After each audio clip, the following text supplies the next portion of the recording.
This is Matt Hurt at Obsessive Viewer on Twitter. This is Tiny at Obsessive Tiny on the Twitters. This is Mike at I am Mike White on Twitter.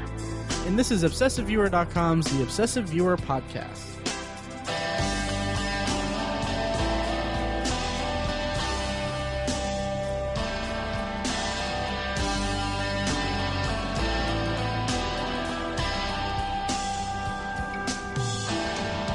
Hey guys, thanks for listening to the latest episode of the Obsessive Viewer Podcast. If this is your first time listening, we're a weekly movie and TV podcast that covers a specific topic, be it genre, trope, movie, or show, each episode. And you can find back episodes at ovpodcast.com. As I said before, I'm Matt, and joining me is Tiny and Mike. How's it going, guys? Hi, it's pretty good. And to kind of cut in, if you're a longtime listener and have noticed that we haven't had like any home content lately, it's because we haven't. Tiny and I have been a little sick. We did our Starbase Indie appearance, which was actually really fun, wasn't it? Oh yeah, Awesome. Oh yeah, and you can listen to it at Our last episode is our panel, which was the 2015 summer movie preview. It was a lot of fun. Yep. And last week, Matt, you did a guest spot. You want to talk about that for a second? Yeah, I did a guest spot on our friends, the Nerds You're Looking For podcast. One of their co-hosts was. It's funny because it was the day that we were going to record last week. This episode that we're recording now. In the morning, I filled in for Pat's co-host Tyler, who was sick, and then like that day I just got really sick, and that's why I canceled our recording. But their latest episode it's called Let's Get a Jar Jar Tat. And you can find that at thenerdspodcast.com. I'm the guest host on it. And also check out TelADVISED Uncensored from brocoolnation.com. They do episodes devoted to TV shows. They're about to change the format, but they're on How I Met Your Mother Season 8, and I sent them an email, and they read it on the air, and I nerded out a little bit. Nerd! Pretty cool. But this week is all about us, and we're talking about talking. Yes, we are. Should we get up and walk around? Because like Sorkin walk and talk. Represent. Yeah. Explain to them what you mean, Matt. Well, Sorkin does walk and talks, and what are we talking about? Oh. We're talking about TV dialogue, guys. It's the act of it's the thing that comes out of the actors' mouths when the cameras are pointed at them. When air flows across the larynx. Yes. So yeah, TV dialogue. It's kind of a broad kind of topic because it's kind of hard to. I had like a list of like 7 shows, actually 9 shows, and then one that I didn't even add on here. But we're going to confine it to two shows apiece, so that should be fun. But so yeah, what do you guys look for in TV dialogue? Like in TV shows, what kind of dialogue are you looking forward to? Are you looking do you look for like cleverness or like clever turns of phrase or stuff that informs the characters or stuff that's just more like? Again, it's hard because you're judging between genres, but do you like dialogue that drives the plot or drives the characters or what? Opening Tiny, you want to take it first? You know, I don't discriminate. Nice. I like all kinds of dialogue, but I mean, I prefer it to be good and original. You know, I mean, character stuff is great. Plot stuff. I mean, I don't know. I really don't discriminate. Yeah, Sorkin is great. You mentioned that before. He's good. We've mentioned Sorkin once or twice. I think, have. Or 27 times. Yeah. So yeah, I mean, he's the pinnacle of dialogue. So, in my opinion. But yeah, yeah, you know, yeah. I have thoughts about the Newsroom that we'll get into later, but Ooh. I do. But anyway, I like to be challenged. Things that move me the most are the things that I always find are this sounds super douchey, but I'm going to say it anyway. Things that are better than I can do. So when a particular piece of writing or a particular piece of dialogue is more impressive than I would have ever thought, that's when I'm taken aback. When it's something I couldn't have even imagined, that's just so awesome. Those are the kinds of dialogue that move me. But again, like Tiny said, anything that's moves the plot along. I really love character stuff. And then I've even said before, joke density on a show is really important to me. I'm not going to be talking about any comedies. I think it goes without saying that I love some amazing shows with some amazing, hilarious dialogue, namely Seinfeld, happy endings. But so I'm talking about drama today, but it's all good. Nice. And when you said that you like dialogue that challenges you and stuff, I wanted to cut in, but I didn't want to cut you off. But I wanted to say that's exactly why I don't watch porn, because you said that it's stuff that's better than you. Anyway, right? Except that you'd be lying. Is that a compliment? Because you watch a lot of porn. Oh, I thought you said that. I was just trying to make a joke about me being inadequate. Some great dialogue we got going so far. Yeah, this is going to cut is so fast. So anyway, so dialogue. Who wants to go first? That totally backfired. A little bit. Which is my favorite kind of porn.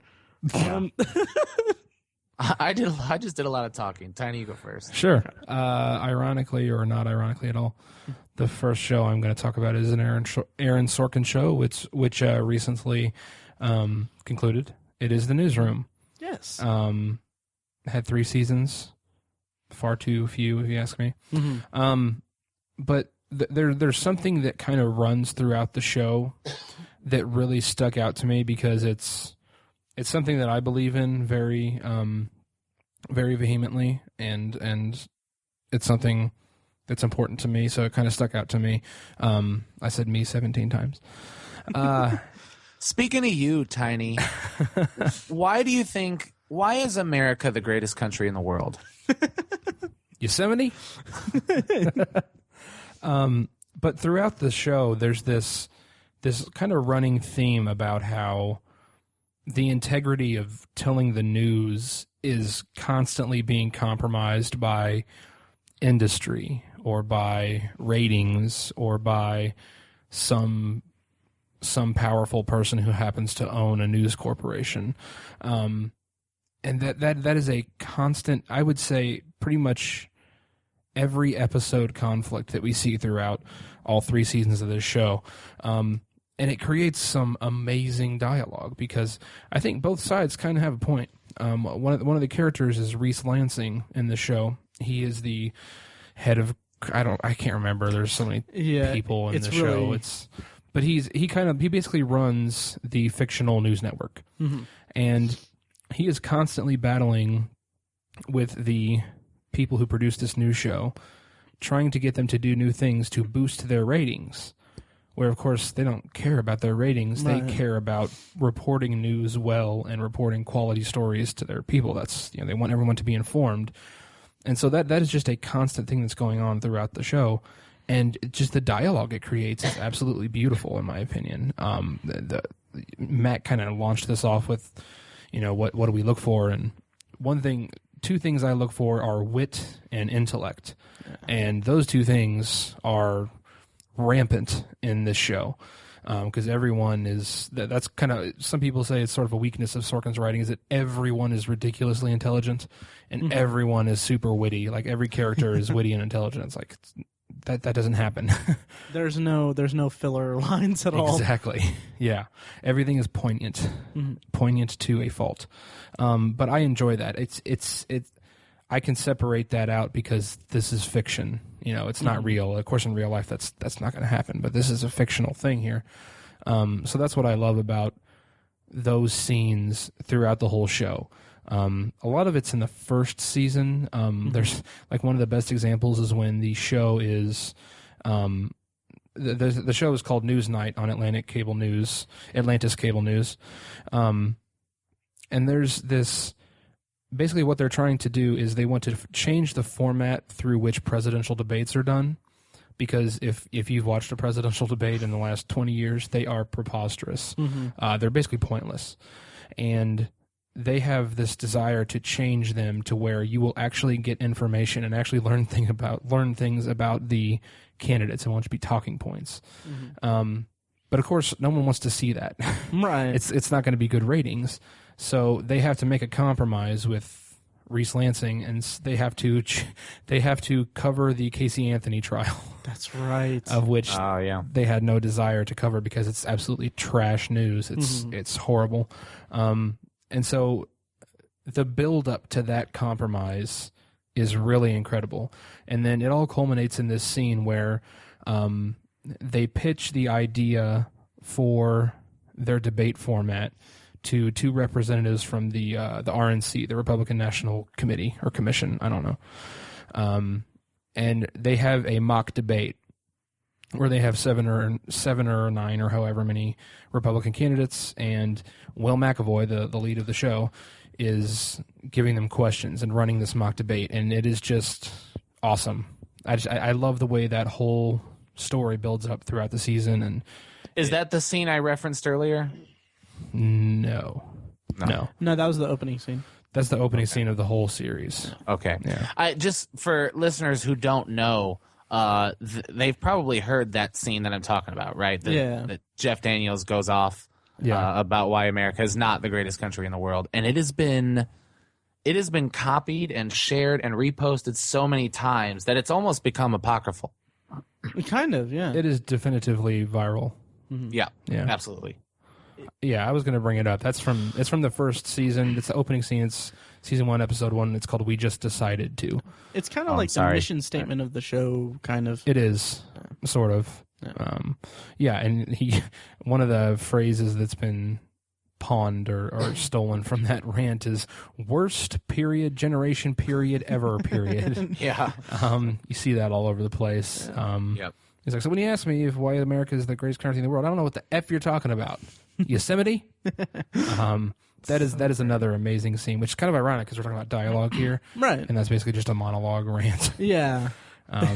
But just the peaks and valleys of that scene in particular are really amazing. You know, Will McAvoy's going off on this rant. He's just had enough. He's tired of being polite and sugarcoating things.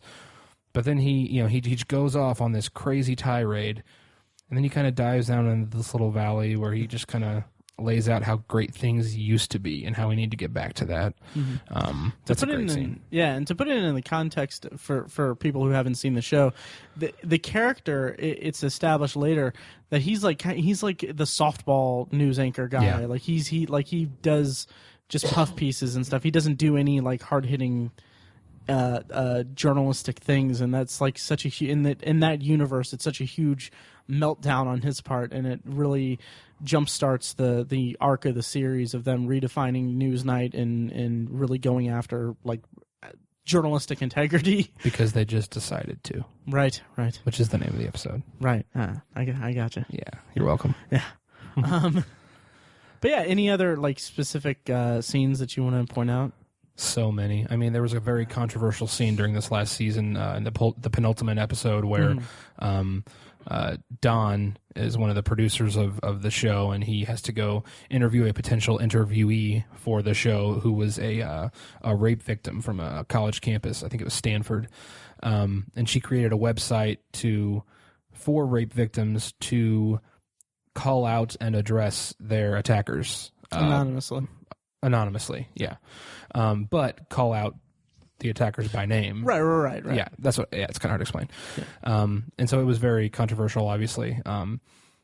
It was controversial in the context of the show, and outside of the show, people were talking about it because there were two sides of an argument that were kind of laid out. And so it got picked up in the news. There were a lot of people who railed against it. Some people defended it. I think ultimately it was a very, very well-written scene because Aaron Sorkin has publicly admitted that he writes controversial things like that in order to create a dialogue, which is exactly what happened. And he clearly says he doesn't defend either side, or at least he doesn't defend the controversial side. He just chooses to lay it out. Which, on a side note, and so I'm sorry to cut in, is what TV shows should do. Absolutely. And if we talk about Edward R. Murrow way back when television was first introduced, and he talked about it as being a learning tool, that's exactly what it's for. Right. I mean, we watch a lot of great shows and a lot of fun shows, but you have to applaud Aaron Sorkin for if only that. Absolutely, especially a show like this. Yeah. That has a voice, you know. Yeah, I don't want to go on to a tirade about it or a tangent about it because we're talking about TV dialogue, and like Tiny said, I don't even know if this is at a point where we cut or anything, but Sorkin is like the pinnacle of dialogue. Like he writes just incredibly beautiful dialogue, but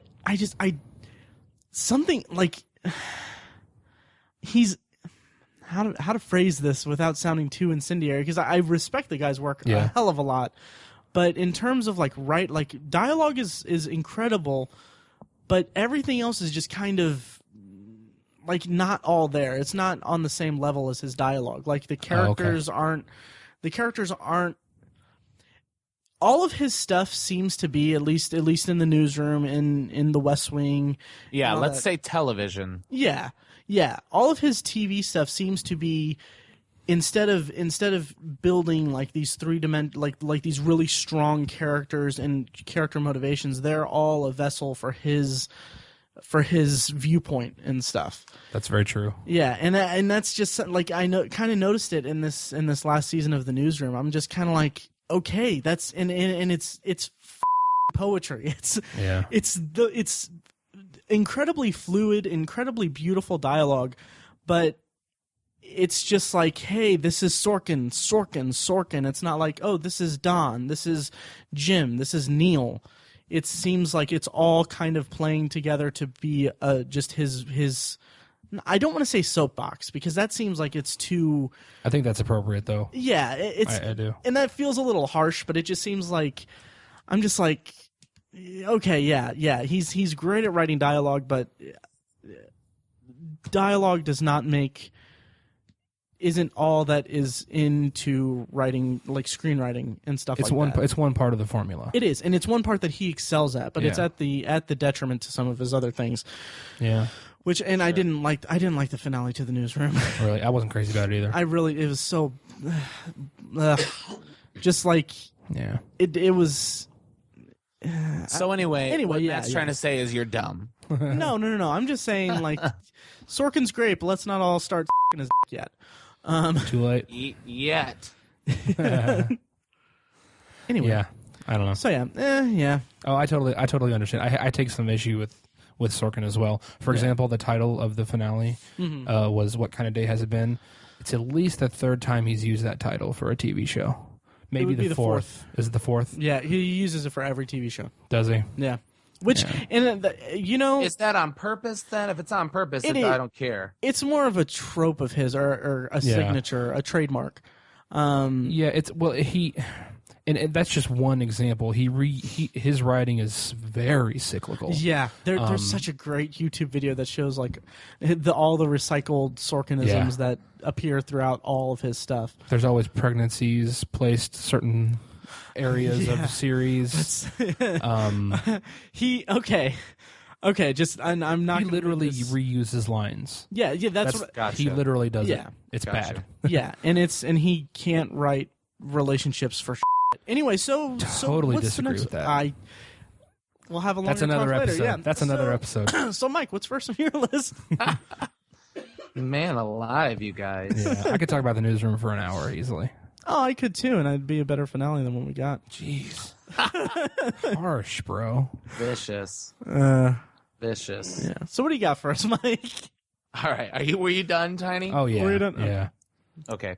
I'm gonna take a weird turn, I think, because it's difficult for me to talk about Dexter anymore because I'm so embarrassed by it. And anytime it comes up in conversation, especially on here, I kind of say, yeah, I was a fan with my head in my hands a little bit. And Matt and I have debated it briefly. Maybe we'll do a deeper debate, though I don't feel compelled to talk about it all that much anymore. Yeah. But the showrunner early on, and for the first 4 seasons, I really, really loved the show. In particular, the first season.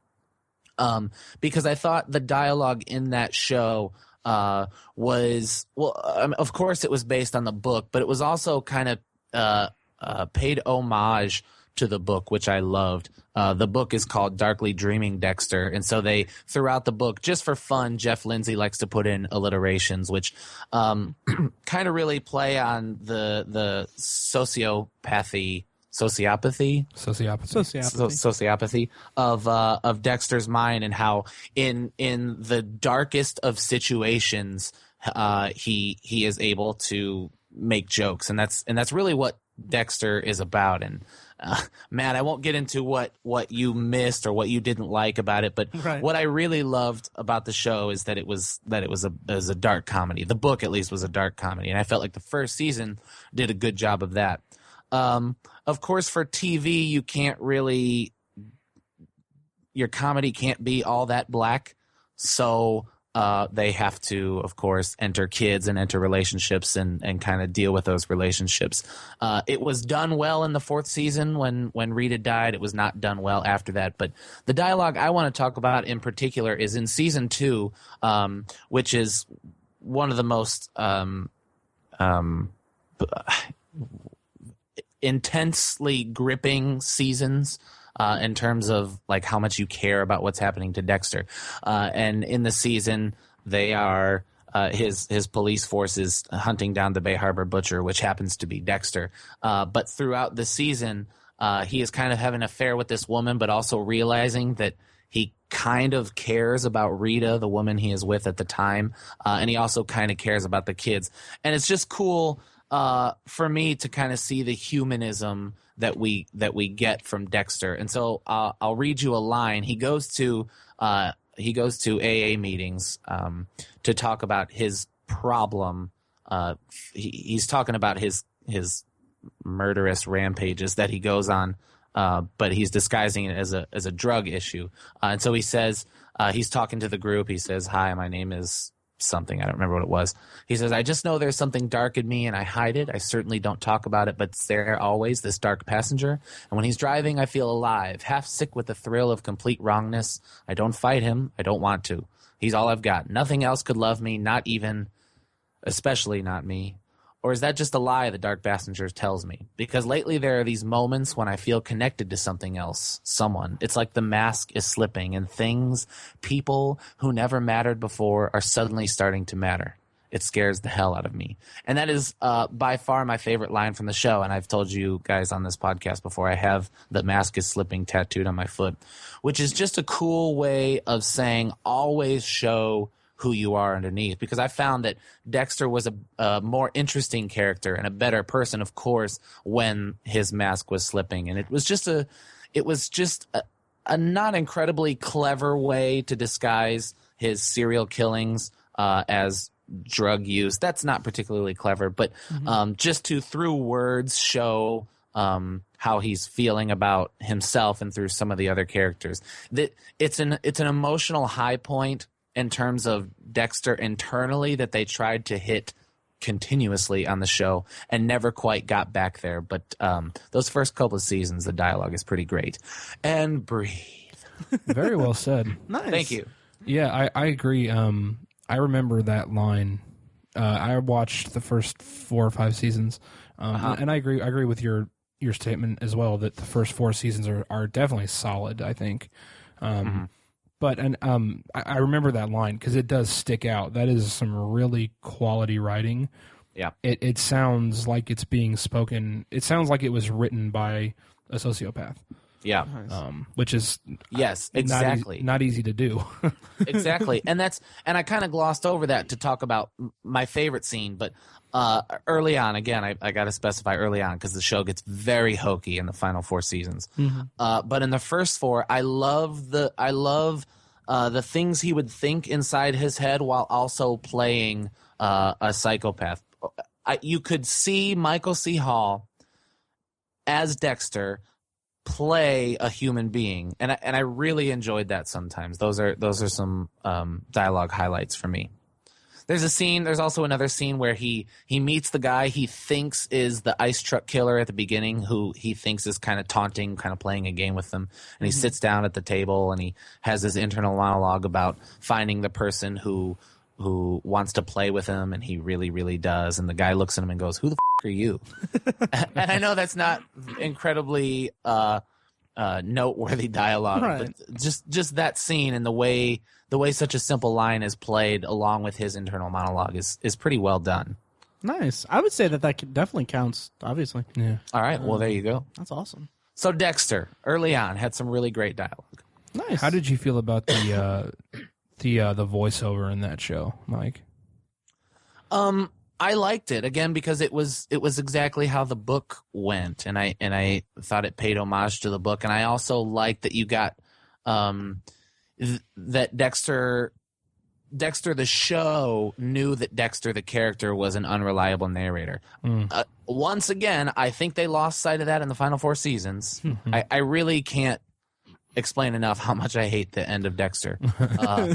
But I think early on they had a grasp on the fact that Dexter is completely unreliable. So much so that from season 2 on, or season 3 on, 3 and 4 being the good ones, his voice of reason is his dad, but Dexter doesn't believe in ghosts, and we're not to believe it's a ghost, so it's really Dexter talking to himself, and we kind of get that wink all along.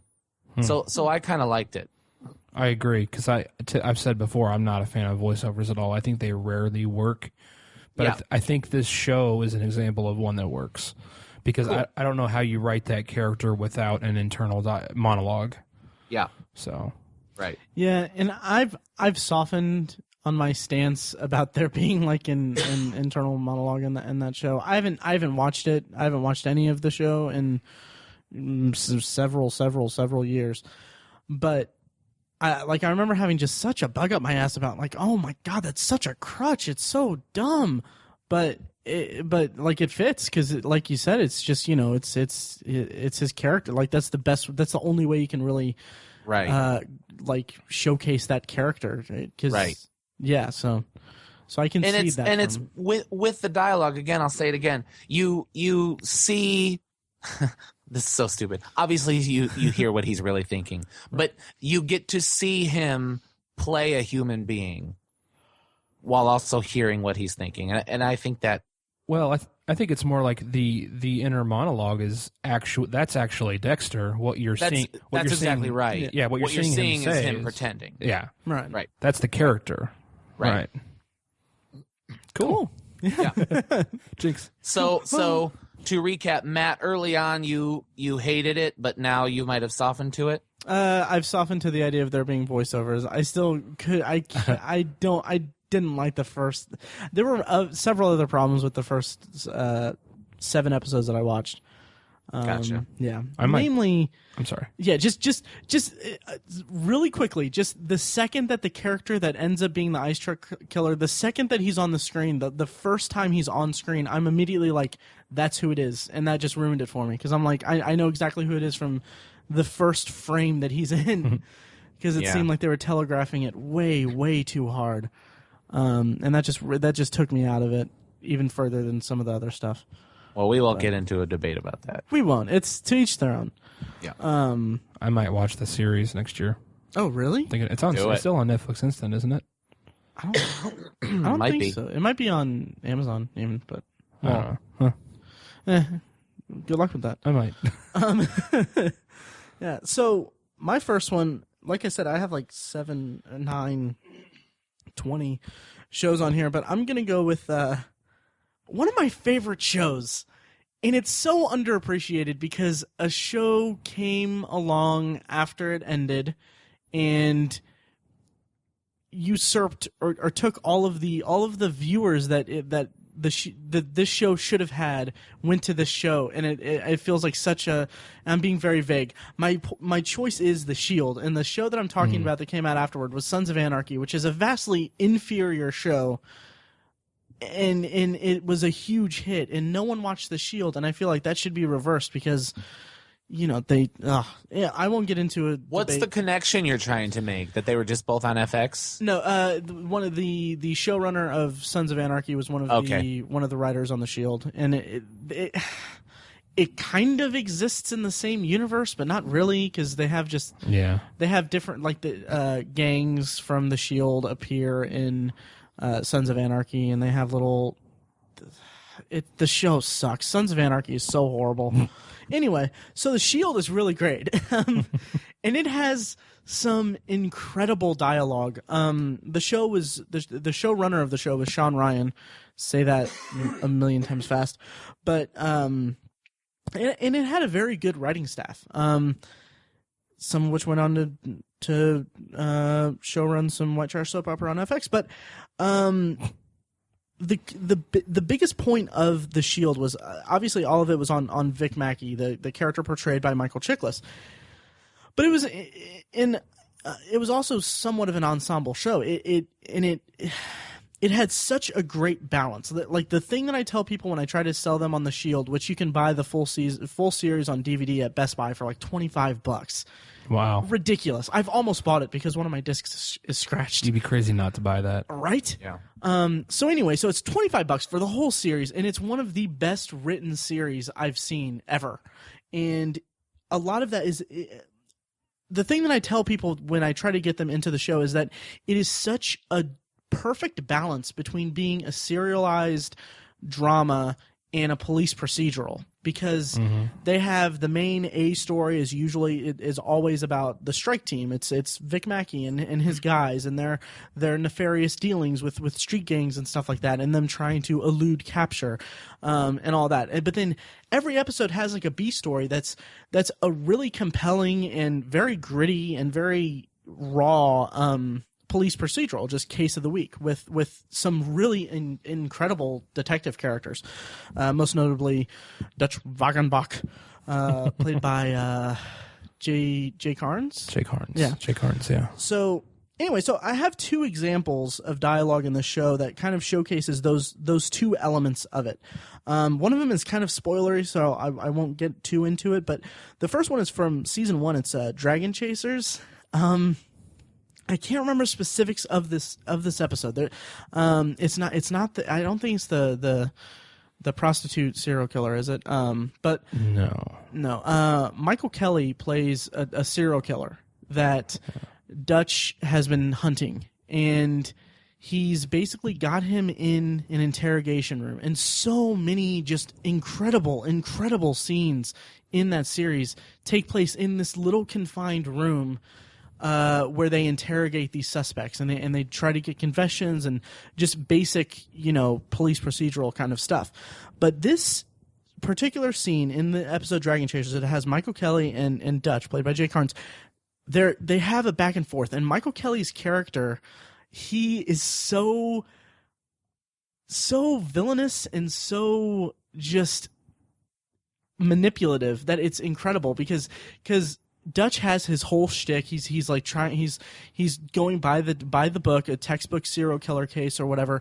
He's saying like, oh, you're inferior, you have inferiority complex like this. This is why you're killing people. This is why you're doing that. And then like he leaves the room and then he comes back and the guy has written on like the board or something Dutch's name, and he basically just turns it around and says like all this stuff to Dutch, and like basically hits everything on the head, like points out all of his character flaws, all of his character flaws, all of his insecurities, all of his everything. And then there's like other subplots. I think this is around the time where he's trying to bang Danny, the female uni cop. But he's failing at that because he's kind of a laughing stock of the barn, the precinct. So he's an atypical cop. He is, yeah, and it's he's such a beta male to everyone. He's kind of the whipping boy, and then but he's a rock star at being a detective, and so it all culminates by him getting the confession, or he doesn't get the confession. They find. It's such a great scene. It's all kind of coming back to me right now. They find the big piece of evidence that they needed, and they're like, "Well, and Dutch has his big like, so you're not that smart or whatever thing," and it's just completely takes the wind out of the guy's sails, and he's going to prison and all that. But then the end of the episode is just Dutch he's walking through. Everyone is the whole time they're watching him perform in this interrogation room basically, and then everyone's like clapping him on the back. He's like, he's got the respect of everyone. And then he just goes into the bathroom and he just breaks down and starts like punching the wall and stuff. And like that's the moment in the show where I'm like, this show is incredible. Yeah, because it is such a layered performance, and it's all dictated from all the dialogue and everything that comes through, and it's so unlike really anything in a police procedural that I've seen. That's a great example of that. Yeah, thank you. I have the same opinion of The Shield that you do. I think it's vastly underrated. Right? Yeah, so that's a good example. Basically, you could take almost any interrogation scene in the whole series, and it'll hold up against any other interrogation scene from any other show. Yeah, yeah. With the exception maybe of True Detective. Right, yeah. True Detective is in a class by itself. Yeah. But real quick, the other example I want to give, that because that was kind of an example of the police procedural kind of side of the Shield. Yeah.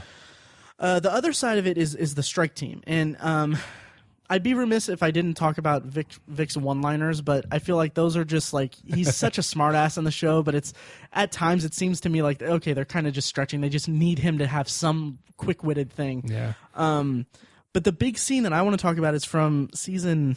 Oh, it's heavy. Season 6, Chasing Ghosts, and I'll set this up as best I can without spoiling it because people need to see this show. Yeah, you can't set this up. I can't set it up, but it's such a powerful scene because it builds off of not only this season and a half long arc that's been building up from this big event earlier in the season, but it's also building off of their entire relationship throughout the entire run of the series, going back to the first episode of the series, and it's so powerful the way that they just go back and forth, and it's so clear. Because on the surface, when you take apart what the actual components of what they're talking about, it's one-sided. Like they could have made one character incredibly villainous, and the other character somewhat noble. But it's such an anti-hero kind of dynamic that they're both wrong and they're both right. Like they both have their own. You believe it when they say, like, I was doing it for us. I was doing this for us. I was doing this to protect us and all that, even though you don't really believe it sometimes. Yeah, there's no way to go into that. Yeah. But yeah, my parting thought on the Shield is watch the Shield, man. Agreed. It's so good. It's on the list. Would you rather I watch The Shield or Lost first? Oh, see, my immediate thought is watch The Shield, because if you watch Lost, I will just be so. I'll never leave you alone. I'll never leave you alone, and I'll be so bummed when you don't like it because. Yeah. I don't know, but The Shield, they're different beasts entirely. Yeah. I don't think you'll like either of them, Mike. Either of those. I liked the first 2 seasons of Lost. I liked everything of Lost that I saw. How do you feel about How I Met Your Mother now? Touche. That's why I don't think you'll like Lost. Gotcha. Best finale ever. And I say that with no. He defends the finale. I do. Oh, so do I. But I know. But I've kind of gotten used to your opinions on things, Mike, and how you feel about things. I don't think you'd like that. Right. Yeah. Do you agree with that assessment, Matt? I agree that you'll have. If you ever get around to watching Lost, you will have an opinion one way or another, and it is very, very much. And this isn't obviously this isn't a dig or anything like that. Because I completely respect your opinion, but I know how Lost is to people, and like people who hate the finale for certain reasons, they're wrong. They're just completely wrong. But there are people. I'm not joking. Like they are just blatantly wrong. Like they weren't experiencing the show the way that they should have been. I don't know. It sounds so douchey to say that, but it's the truth. But like there are people who don't like the finale because I don't know. It's just not for them, and I can't really fault them for that at all. It's just a matter of taste, and I think that there is a chance that you will fall in that thing. Okay. That evolved into a Lost discussion. It did. It's been a while since we talked about Lost. It has. Yeah, it has. Yeah. It has. It's fair. It's fair. Yeah. I need to rewatch that. I put it on a shelf. Put it on the shelf for a while. Oh boy. Yeah. Maybe we should move on. Tiny. This will be pretty quick. My second one is a show I mentioned a little bit ago during Matt's discussion of The Shield. It is the show True Detective, which I kind of feel bad because, scripted television has been on the air for 60 or 70 years. And I brought up the best you can come up with is a 10-month-old show. Exactly. But I think that show is one of the great. At least that season is one of the greatest ever I think it's just amazing. But we talk about endings. Yeah, and that's one I did not like either. Right. But Anyway, that's Mike. Yeah, Not me. I think that's a majority of people, right? Most people were kind of dissatisfied with the ending of that. I think it's 50-50, actually. Really? Well, I don't know. I've been so far away from any. It's at any least conversation. 50-50. Yeah, if not, it's slightly skewed into that camp. Okay. That maybe 60-40. Well, that's the internet. Nobody likes anything on the internet. Right. Really quick, Mike. Before, Sure. Did that retroactively ruin the season for you? Oh, not in the way How I Met Your Mother did. No, not even close. Okay, just wondering. Yeah. Watch Lost. Go ahead. So there are almost any scene in this season of this show, which was 8 episodes? Yes. Yeah, almost any scene could be included in this episode. That's how good this show is. I particularly am a huge fan of all the religion bashing that goes on, because it's very well said and it's very poignant. But there is a scene that sort of like the opening scene to the newsroom went viral, and that is the time is a flat circle scene. It is from episode 5. In the scene, Matthew McConaughey's character Rust Cole is being interrogated, and he's drinking throughout and sort of goes on these philosophical, metaphysical, existential tirades. And one of them is, I believe, based on some Nietzsche philosophy about how in the fourth dimension, theoretical fourth dimension, time would not be linear and sort of like spherical the way we see it. It would be a flat circle to where you could perceive all of it simultaneously. All right. I don't know. That was just too deep. I had to throw something in there. Right. So that's kind of the gist of what he's saying, and he uses many more big words and says it more eloquently than I just did. Sure. But it's just that scene is just something that it's just one of those things you hear, and you almost have to pause the show for a minute, or you have to rewind it. I watched it twice. Yep, I was just about to say you have to rewind it and watch it again. Dialogue's so nice, you watched it twice. Ugh, sorry. Dazed and Confused reference. But yeah, it is one of those kind of pieces of dialogue. Go to YouTube and just type in True Detective, time is a flat circle, and there's like multiple choices you can look through. And that's just a beautiful example of how amazing the dialogue is in this show. Yeah. Do you guys remember that one? It was awesome.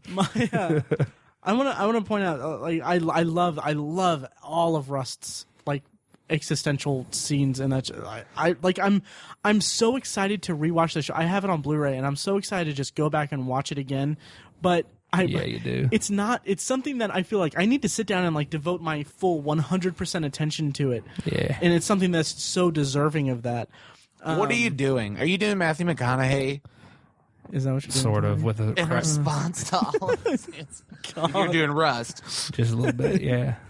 Oh, Yeah. I could take my shirt off. he's but- making little like stick figures out of stuff. Anyway, but I want to point out a scene also in True Detective that really like the dialogue of it. It's just the juxtaposition of the dialogue in the scene is so great to me, and really pinpointed why I like the show so much. It was the scene where they're describing the shootout, and it's so great to see the juxtaposition between them telling the detectives in present day about the shootout and all that went on, and then you see the flashbacks and you see that it's not what it seems, and it's such a great way to show like how much these characters are unreliable narrators in these first 6 or 7 episodes. It's 5 or 6 episodes, and it's so it was just so great. It gripped me so much like that, and it's one of those things that it goes against what you think, because the way that they're setting up, like in episodes before that, they're setting up that there's going to be this huge gun battle and stuff like that, and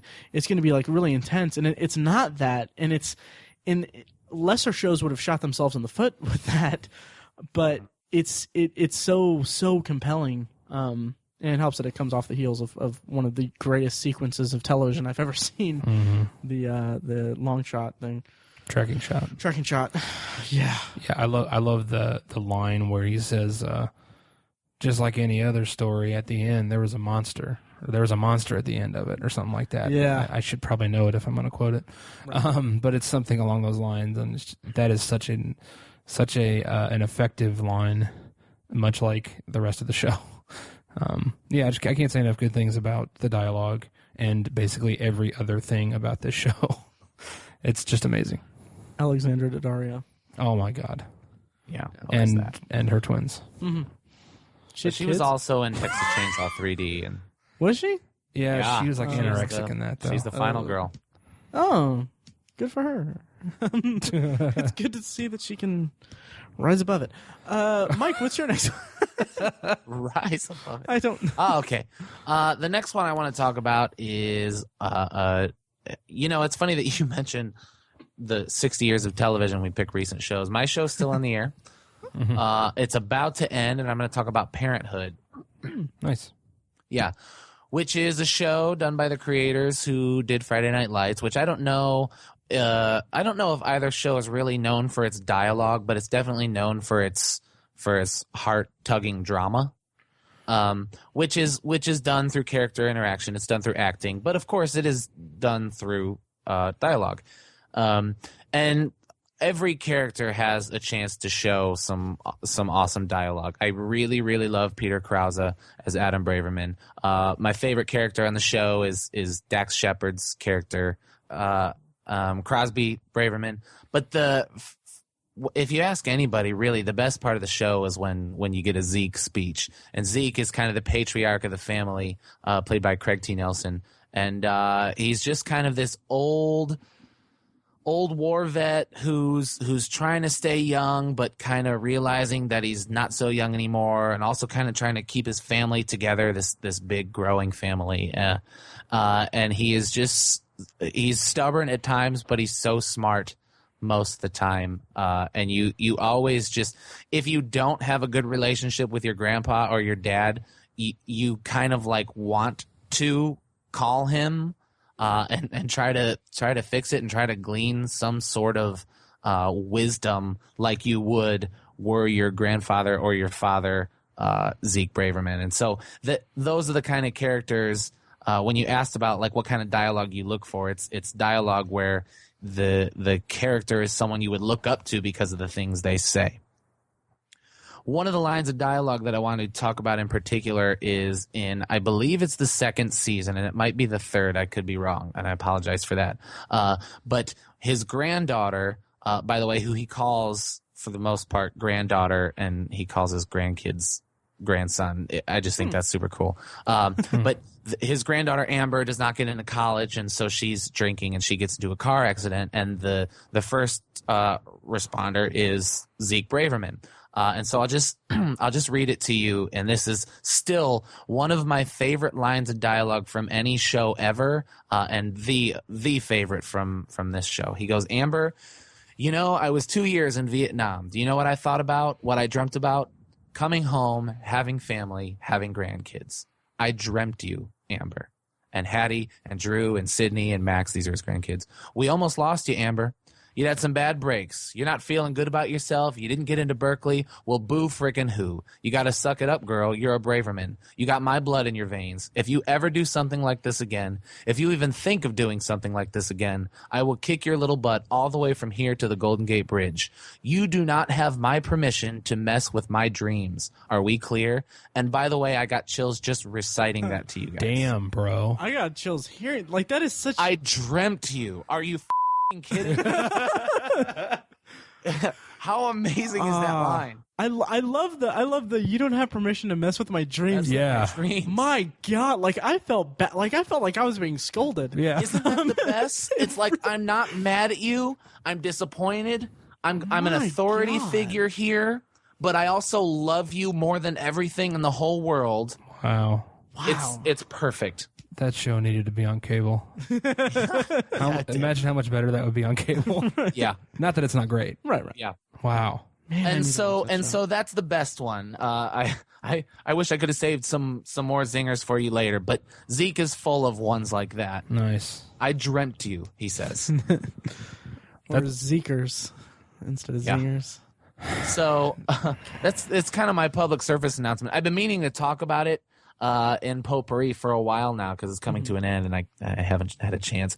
It's really, really a great show. It's coming back after Christmas. It's in the middle of its 6th season, so if you really, really hunker down and watch a lot, you might be able to finish before the finale because I really think you're going to want to. Nice. That's another show I'm thinking about taking really up need next to, year. Too. Yeah, you should. It's it's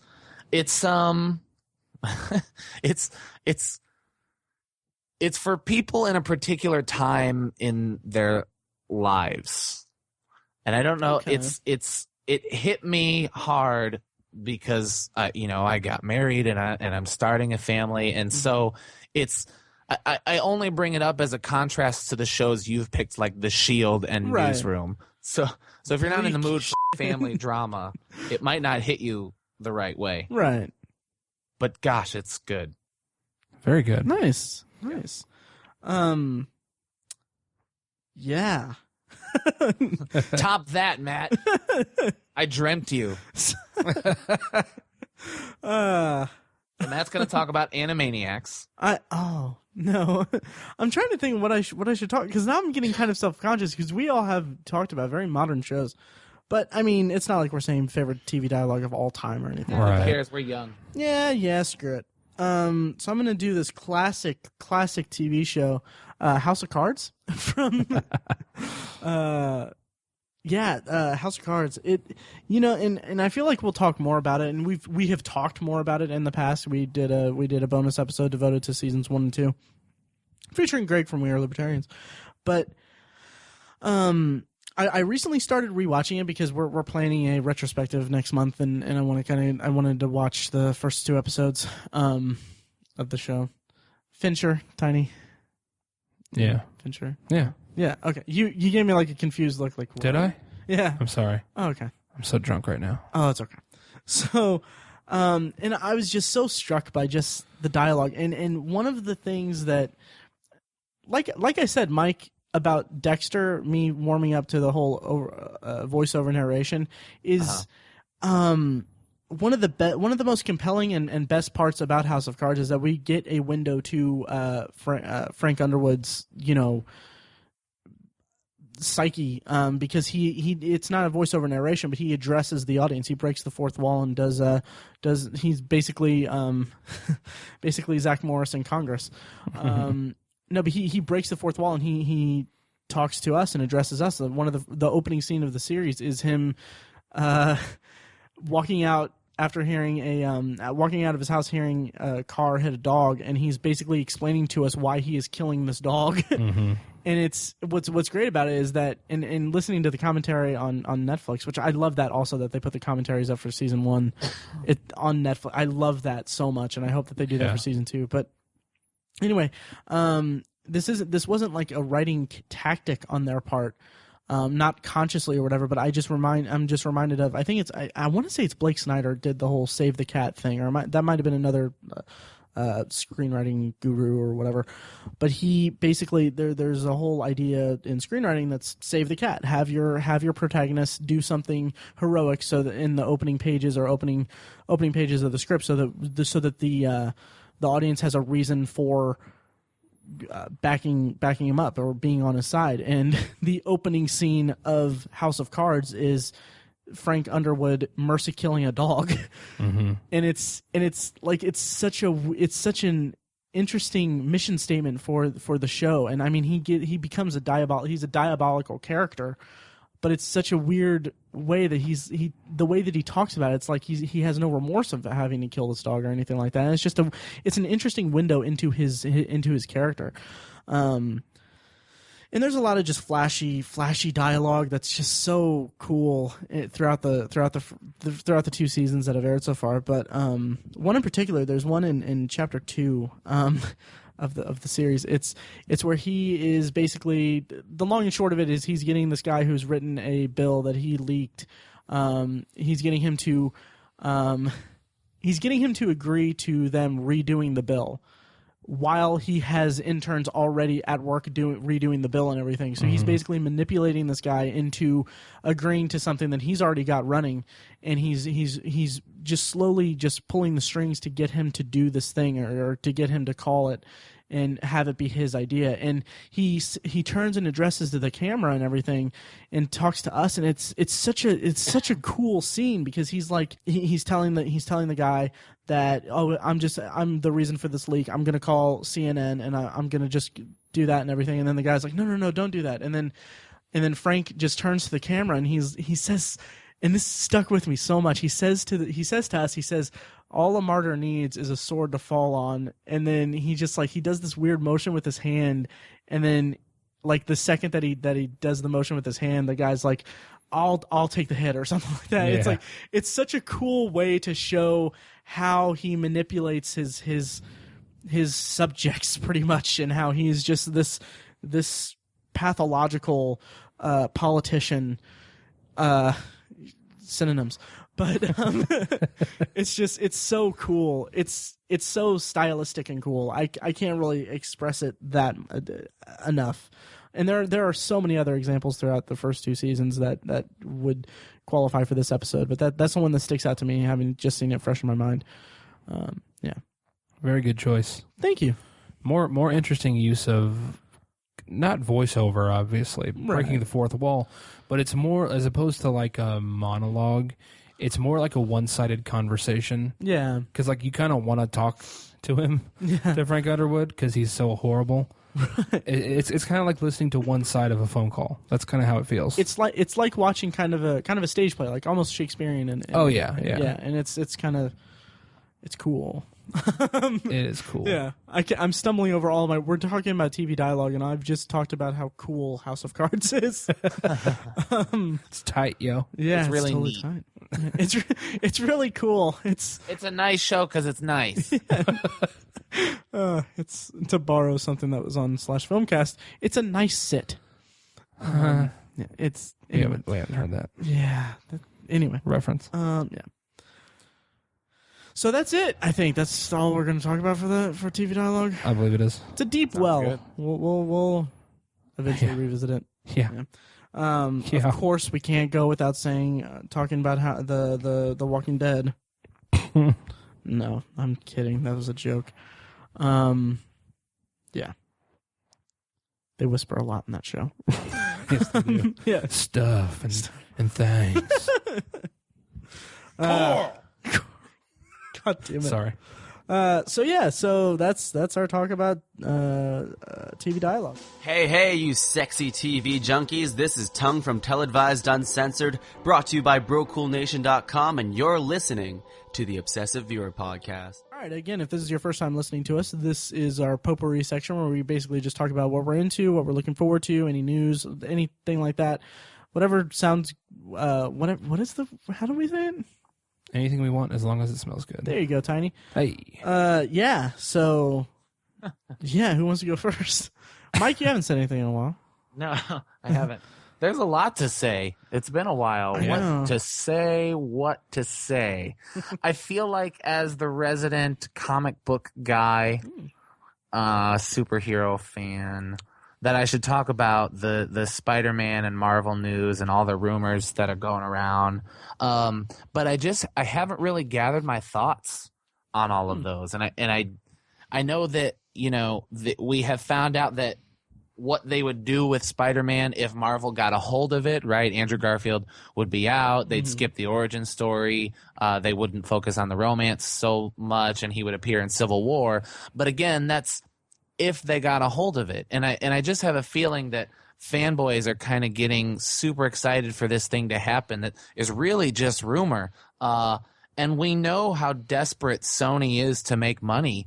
We've seen them make a really subpar reboot just to make sure they retain the rights. So I don't know. I don't know the business side of it. I don't know what they're capable of, what they could do. Maybe if they could come to some sort of agreement. But the real pessimist in me just doesn't see it happening as awesome as it would be. And I have I have friends, I have students who are coming to me and showing, oh, these are the actors that they're thinking about for Spider-Man. And I'm like, you're cute, but keep dreaming, buddy boy. Wow. So I don't know. Yeah, it's such a sad thing because Sony wants the property to make a crap ton of money off of it.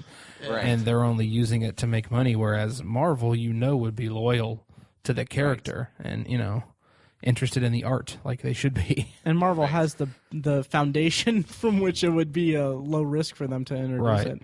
And the fans would be clamoring for it, obviously. Yeah. But I don't see... They can talk as much as they want, but I don't see Sony being desperate enough to sell off one of their most prized properties in such a competitive genre. Yeah. I don't know. No, they absolutely won't sell it off, and I don't think that's even an option. Okay. But coming to some sort of agreement is kind of what people are talking about. Like a co-venture thing or something. Yeah, but again, I just don't know. And so, if you don't mind, I'm going to switch gears because the answer to all of this is I don't know. It all depends, right? Okay. What I really want to talk about is that I saw Kirk Cameron Saving Christmas. Oh, putting the back in Christmas. So we saw this movie. We were kind of looking for what to see last week, and I had seen the trailer for Kirk Cameron Saving Christmas, and I had heard the backlash from everybody. I mean, even Christians are hating this movie. And so we were kind of just interested. So I watched the trailer and just read reviews, and it's awful. It was, just awful reviews. It is now on IMDb officially the lowest rated movie on IMDb. It is number 1 on the bottom 1,000 officially, which is awesome. Love it. It had something like a 3 on Rotten Tomatoes, which is amazing. Yeah. And so I won't get into a whole lot of detail because I don't want to give Kirk Cameron too much of my time. But, everybody knows where we stand about the kinds of things he's talking about. But what is most troublesome is that he tries to make these new analogies for why the excess at Christmas, why the tree and the decorations, and why the Santa and the material things are actually good and doing service to God. And there are a great number of Christians who would disagree with that, right? He at one point says, all the material things that we buy, all the gifts, all the biggest turkey you can buy, the biggest ham, all the this and that you buy is material, and so it honors Jesus because he gave his material body for us. Wow. It is seriously, the movie is those kinds of analogies. The acting is unbelievably bad. The guy who plays his brother-in-law is in the car, and he does kind of like a even worse than Family Guy repeat stutter. Like when he doesn't understand a point or he's trying to make a point, he'll repeat himself 100 times. Literally, in the theater, I went, oh! Out loud. Oh, wow. Because I couldn't, I had to vocally emote somehow. And so I did that. And there was a woman and what looked like her teenage son in the theater. And at the end of the movie, they applauded the movie. Oh, no. Yeah. So you had like an involuntary reaction to the movie. I did. I could not help myself but to terrific. just exhaust every bit of emotion out of my throat. I had no idea that's what the movie was about. Me neither. Yeah. So it's atrocious. It's offensive, and what makes me happy is that one thing we can agree with the Christians is just the corporate nature of Christmas nowadays. Yeah. That we can all agree on that, right? That's one thing that we've all said. I take part in all of it, and I love Christmas. But Kirk Cameron is just a madman. It sounds like he is crazy. Yeah, it sounds like he's just shilling for is this like all paid for by product placement and stuff like that? Like this only I have no idea. I don't think so. That's the only explanation I can come up with something like that. That's such the antithesis of everything. Yeah, they should change the name of Christmas to Consumermas, because that's what it's about, is consumerism now. Yeah. That's funny. He's They writing. should, Tiny. He's riding the sinking ship of Christianity and jumped onto the sinking ship of Christ-filled Christmas. Yeah. It is. I don't know. Wow, I can't wait to see it. I'm not. You not will gonna, be more angry Oh, I know. than entertained. We saw God's Not Dead this year. I can't do that again. So. Wow. Yeah, I'll see Anyway, it when so you there's finally do mine. Yeah. that. Wow. Wow. Yeah. I'm excited. Yeah. Tiny, what do you got for Potpourri? I'm glad Mike brought up something Christmassy because Christmas, by the time this episode releases, will be in like 1 week, Yes. roughly. Yeah. So yeah, Merry Christmas, guys. Yeah. I watched a phenomenal documentary. It is called I Am Santa Claus. And in this movie, they follow like 4 or 5 men who work as a Santa Claus in the holiday season. And they follow them for a whole year, 365 days. It is just really insightful and just it does, I've said this before, it does what some great documentaries do in that it presents you with an idea and it's sort of on the path to that idea, it peels off and you just start to learn about these people. Okay. You learn about the people and not about the fact that they want to be Santa Claus. Huh. It's so charming and I mean, I laughed my ass off. I got angry. I cried. It was just really brilliant. It is produced by Mick Foley, who played the wrestler Mankind. That's awesome. I love Mick Foley. He's a delightful human being. Yeah, I've really seen that on is. Netflix, I think. Yeah. And far more intelligent than his public persona would lead you to believe. Right. And it was kind of a lifelong dream of his to play Santa Claus once, and that dream comes to fruition in the movie, and it's just really, really heartfelt and warm. Wow. It is a great documentary. It is on Netflix Instant. What's it called again? I Am Santa Claus. Okay. Yeah.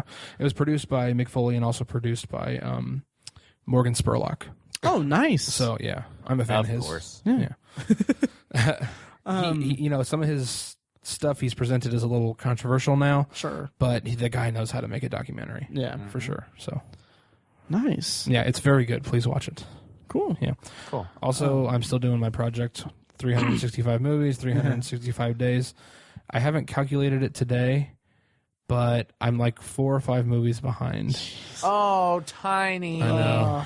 Don't let us down. Yeah. If you let us down, you're off the podcast. I know. This will be the worst thing. It would be the worst thing You're going to ruin Christmas, Tiny. for everybody. Everybody. I won't. I will complete it. I recently started dating someone, and we've been spending a lot of time together. So, Aww. it's all her fault. That's Blame when her. It stops. Right. No, I'm just kidding. It's been amazing. So yeah, I will. It's crunch time. I'll have to do a little marathoning over the next couple of weeks, but I will complete this project. Nice. So yeah, And then do it again next year. oh, And then do it again next year. Nice. It'd be Double it next year. Yes. Jesus. Has it been a challenge? it has. Especially the past couple months, it's turned. I mentioned when I first started that I don't want it to turn into a chore, but I knew that it would, and it did about a month and a half ago. Jeez. But I'm gonna do it. I'm so sorry for your problems. Shoptober's a challenge. It is. Yeah. So yeah, You're an Iron Man. thank you, man. Thank you. Maddie. Yeah. Coming off the super happy Christmas stuff, I'm going to talk about Kramer versus Kramer. Never seen it. Oh, really? Yeah. Oh, it's about to expire off of Netflix in January 1st, so watch it. It's, Right. it's kind of funny because I haven't gotten a chance to watch any Christmas stuff, and this is such a it's not a really hard watch per se. I mean, it deals with some very serious stuff. I mean, Dustin Hoffman and Meryl Streep are married, and she leaves him, and he has to raise a kid by himself. And it's the struggles of doing that, and then she comes back and she wants him back, and that's the movie, is their struggle, the custody battle and everything like that. Happy holidays, everybody. No, but it's such a compelling movie, and it's so cool. I almost said cool again. You can tell we haven't podcasted in a while. No, and it's such. It gripped my attention, and I really felt for what Dustin Hoffman's character was going through. Not that I've ever been in that position before. I don't think I have any kids, but he, like his struggle. It's because obviously, and I have some problems with the ending, but I won't get into it because spoilers and all that. But it's really interesting to see his growth as a character, because he's this yuppie businessman who's all about his job, and he just secured a new account, and he's on the fast track to get this and that and get all these promotions and everything and go places and all that. And then it's just like on the eve of this big day in his career, his wife leaves him, and you can tell, and like we talked about dialogue in this episode, and you can tell in the dialogue, it's just so interesting the way that they reveal like his character, because he's like, you're really going to do this today? This should have been the best day of my life, or one of the 5 best days of my life. And she's like, well, I'm sorry for ruining one of the 5 best days of your life, or something like that. I'm paraphrasing, but and there's just there's so many moments throughout the movie are just so poignant and heartfelt that like the simple act of him struggling to make breakfast for the kid, and it's called back later in the movie when it shows his growth. It's a really good example of just A, using silence, and B, just charting the growth of the character. And the movie kind of falls apart kind of toward the end. It kind of goes for, maybe I'm just a dark person, but it kind of like wrapped up kind of neatly. Maybe, I guess. Maybe, yeah. Don't watch Parenthood. But no, I was very satisfied with the movie. The performances were really good. It's kind of funny, Meryl Streep being like the powerhouse actress that she is. She's underutilized in the movie. And it's a fairly early movie. It's from like 79, I think. She's not really used that well or that much in it, but all of the power of her performance comes through in her silence, especially during the custody dispute and stuff. Hashtag surprise courtroom drama, sort of. Not really surprise, but you know. Yeah. So yeah, that's mine. Do you want to do another round? How was Michael Richards in it versus himself?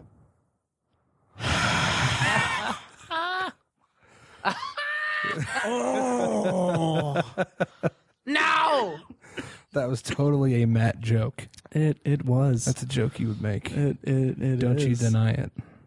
I won't. Do we want to do another quick round? No. You don't? No, that's fine. Yeah. Has it been an hour? I think we've been on an hour. We're at an hour 12. Yeah, let's cut it off. I kind of did too anyway. Oh, okay. Yeah. It's 10:30, bro. Yeah, it is 10:30, isn't it? Oh my God, it's 10:30. Yeah. I gotta work in the morning. Yeah. Yeah. Welcome to real life. I know. Welcome to my nightmare. All right. Well, thank you for listening. And coming up on the blog, I don't have anything coming up on the blog really quick. Really soon. I've been falling behind on my decade reviews. So what are we doing next week? Maybe plug that too. Come back next week for. Oh yeah. Okay. So that's it for this episode of the podcast. Thank you for checking us out. Check out obsessiveviewer.com for some interesting articles and reviews and stuff. I might try to work something out for Christmas. I'm not sure yet. Also, next week on the podcast, we're going to be doing a Friends retrospective with me and Mike, I believe. And then after that, to round out the year, we're going to be doing or before that, I'm not sure how it's going to work out in the timing, but we're going to do an extended potpourri, just talking about all the stuff we're into. I plan on getting through a lot of Christmas stuff in the next week, so hopefully that'll happen. You got some work to do. I do. Love Actually is about to expire on Netflix. I need to get that watched. Such a good movie. I need to buy it. 10th anniversary Blu-ray. Great movie. It really is. Yeah, I mean, I'm not joking. It's a great movie. Yeah. Hugh Grant's in that dude. Yeah, totes. Anyways. All right, well, thanks for listening, guys. We're going to throw it to our pre-recorded outros. Anything else you guys want to say before we head out? Thanks for listening, everybody. All right, thanks, guys. Thanks. Thanks.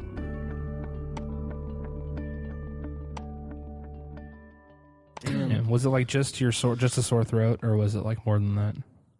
It was sore throat, sneezes, coughing, the whole deal. Fun. Yeah.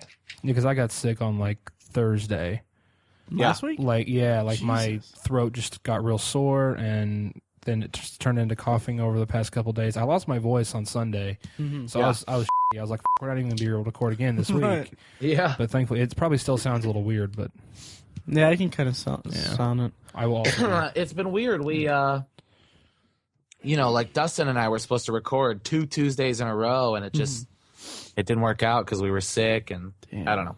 It was ugly. Well, last Sunday through Wednesday, I everything. Yeah, that sounded not fun. So you're all cleared out. I am. It was like around Wednesday. I was like, "Are you f***ing kidding me? Like, how do I have enough stuff in my body to be expelling it? Like, I was like probably close to not close to being dehydrated, but like even my water intake was considerably low, just because I didn't want to it all out. Yeah. Last week sucked. Thank you for downloading or streaming the latest episode of the Obsessive Viewer podcast. The music you heard at the top of the episode and right now is provided by Loudlike. Their EP Mistakes We Must Make features our theme song and a clips of events. You can find that on iTunes, and while you're there, please rate and review them and us, and let us know what you think. Also, like us on Facebook at facebook.com/TheObsessiveViewer. Follow us on Twitter at ObsessiveViewer, at ObsessiveTiny, and at IamMikeWhite. And also check out ObsessiveViewer.com for reviews of movies, TV shows, and industry commentary. Also, check out ObsessiveBookNerd.com for book reviews and commentary on the evolving world of reading. And also Tiny's side project podcast, The Secular Perspective, is a podcast exploring the concepts of faith, religion, and existence from the perspective of secular hosts. You can find that on iTunes, Stitcher, and at thesecularperspective.com. Finally, you can email us at Matt, Tiny, or Mike at ObsessiveViewer.com, or email the podcast directly at podcast@ObsessiveViewer.com. Thanks again for listening, and we'll see you next week.